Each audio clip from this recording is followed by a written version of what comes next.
Ja, lepo pozdravljeni na Poljanskih pogovorih. Posebej pa seveda pozdravljam najino bivšo dijakinjo Jelo.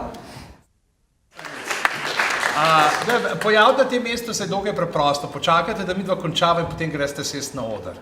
To je, mislim, da je zelo prozaično. Zdaj skupaj, da bo pozdravljeni, torej, na še enem pogovoru iz cikla, vi spak ne veste, da je to cikl, ki se mu reče Beletrinini trubaduri, kjer z beletrininimi avtorji obiskujem srednje šole in debatiramo. Čisto, da mečkam v kontekst, do zdaj smo imeli z Mohorjem Hudejem, smo bili v Celju, z Janijem Virkom v Kopru, s Tonetom Partličem v Mariboru in danes smo tukaj na Poljanah. Skušamo pravzaprav nekako tako, če se le da, da pridejo avtori na svojo nekdanjo srednjo šolo, da je tukaj še ta dodatna vez, ki jo lahko potem nekako izkoristimo.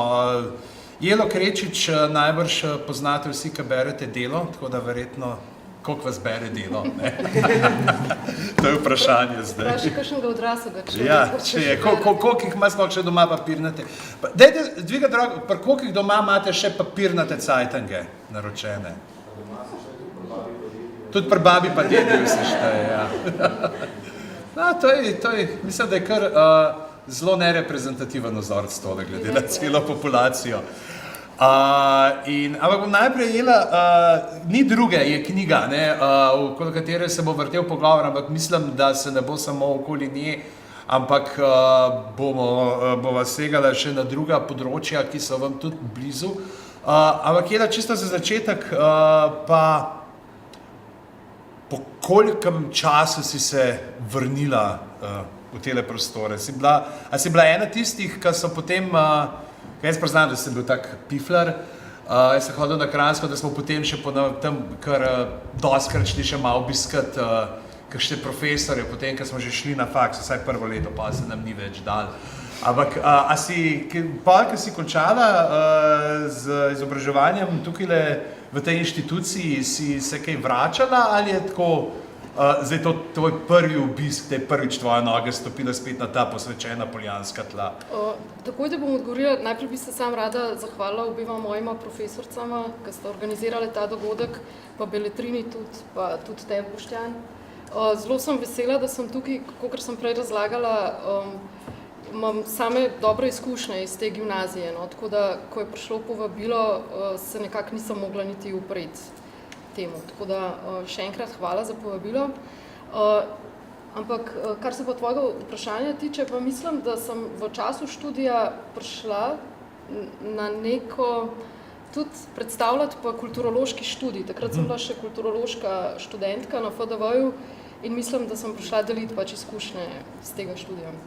Ni te pa toliko rekla, da bi se vračala, da bi rekla, moram stopiti, moram spet občutiti ta tla pod nogami, te štenge do 7. do 8. štuka. No, pa se vračam, 20 let to ne. Evo, to je. Kaj je to, v obdobju stvarstva? Zdaj vem, da ste imeli neke težave tukaj, da niste imeli še dostopa do e-knjig, pa me zanimajo vseeno, kdo to knjigo že bral. Tako da, da veva, koliko lahko spoilava. Zdaj, knjigo lahko spoilava, 8. sezone Game of Thrones ne, ali kako.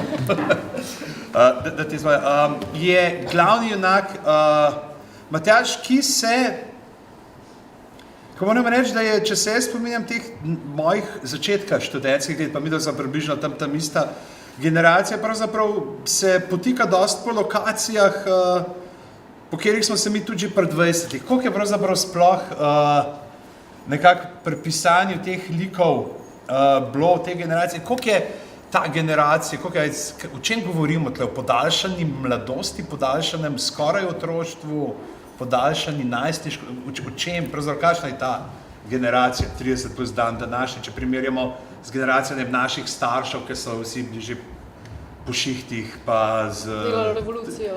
Revolucijo, dobro, v punk so se delali, da poslušajo. Kako je... Kdaj se bo odraslo zdaj? Ne vem, mislim, a se sploh bo odraslo. V bistvu Po mojem je to dobro vprašanje iz več vidikov. V prvi vrsti zato, ker živimo v kulturi, ki v bistvu spodbuja to večno mladost, pa mladostniško obnašanje, zaželenejo, da se ženske po 50 oblačijo tako kot njihove hčerke, najstnice.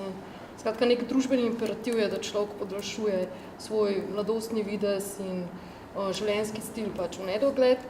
Po drugi strani pa mislim, da je pač tudi nek politični razlog za to podaljševanje mladosti, ki pa je seveda v tem, da današnji mladi vedno težje pridejo do služb, pa do kakšnega koli rednega dohodka. Tako da roman je prav gotovo odsev tudi te generacije, ki je recimo padla pod ta zakon ZUJF, prepoved zaposlovanja, in ki se prebija skozi življenje, skozi pač neke bedne honorarje in v bistvu zasluži ravno toliko, da lahko ohranja svoje družabno življenje. In mislim, da je to pač bistveni razlog za prolongiranje otroštva, mladosti. Napisati ljubezensko zgodbo, ki je komična, ki pač ne pade v tragično matrico ljubezni, ki je mogoče prevladujoča, vsaj na zahodu, ampak komično, ki ima ne sam happy end, ampak ki poskuša hkrati vsakodnevne dogodke, tudi tragične in zoprne, pač pokazati z neke bolj optimistične perspektive. Oziroma, optimizem mogoče ni dobra beseda, ampak prav komične, da v bistvu se da spopasti z nekimi resnimi težavami, kot so tudi težave v ljubezni, pač prav s komedijo. Mi tako da mejhen, ene parne se vas opogum, pa povejte, kjere nanizanke gledate. Pa zdaj ne mislim o teh kratkih polnih, ampak teh, ki imajo 45 minut do 1 urne dele. Kaj gledate? Game of Thrones, Stranger Things, Supernatural, Orange is the New Black. Kjera? Mr. Robot, ja. Pa tako, kaj je bila zadnja serija slovenska, da ste jo gledali, pa ne reč TV Dober dan, ki ste bili stari 6 let. Ne, pa to ne že, a je? Naša mala klinika? Moj tvoj najbi? Ne, zakaj? Zato, ker recimo tukaj je ta razkorak, ne, ker mi dejansko nismo do zdaj sproducirali ene normalne urbane serije.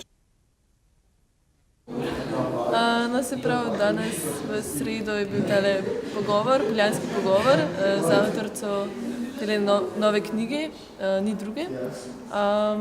In meni se je zdelo zanimivo, sicer sem morda pričakovala, da bo bolj govor o sami knjigi, morda tudi malo več vsebinsko, mogoče kaj več v avtorici, ampak se mi zdi, da je pogovor šel v neko zanimivo smer, pač tudi seveda aktualno. Se pravi, veliko smo govorili, oziroma Boštjan je veliko govoril o serijah in o starih serijah in o novih serijah in to nekako povezoval skupaj in meni se je zdelo v redu, tako, ja, sem bila zadovoljna, v redu dogodek. Zanimivo je, da v bistvu dejansko, ko sem prestopila vrata te šole, sem se naenkrat počutila, da sem s časovnim strojem pač pripotovala natanko tja, kjer sem pač pred 20 leti stopila. Tako da tako skoraj srhljivo domače. Pa pa sam ti so dogodki? Ja, vesela sem bila, da je prišlo veliko ljudi. Slišala sem namreč, da je konec pouka za mlade zakon in da če jim vzameš to, so zelo nesrečni, tako da sem skratka zelo vesela, da so po koncu pouka vseeno se udeležili tega dogodka.